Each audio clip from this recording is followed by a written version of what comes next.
Hello, welcome to your Daily Grace by Timothy Wilder.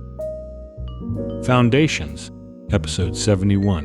The Holy Spirit, a divine person, not an impersonal force. The Christian life is not empowered by an energy, a feeling, or a spiritual atmosphere. It is empowered by a person, the Holy Spirit. Before you can understand His work, you must understand His nature. He is not an influence you tap into. He is not a force you learn to wield. He is God Himself, personal, present, and actively involved in your life.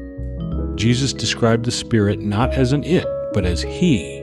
He said, "He will teach you all things and bring to your remembrance all that I have said to you." John 14:26. Teaching is not the work of an impersonal power.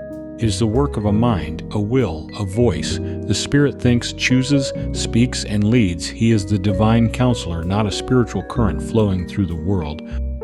Paul reinforces this truth. He writes that the Spirit searches everything, even the depths of God. 1 Corinthians 2:10.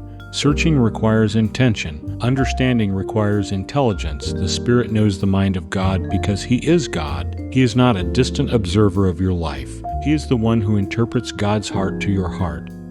The Spirit also feels. Paul warns believers, do not grieve the Holy Spirit of God. Ephesians 4:30, you cannot grieve electricity. You cannot wound a force, but you can grieve a person, someone who loves, someone who cares, someone who is relationally invested in you. The Spirit is not detached from your life.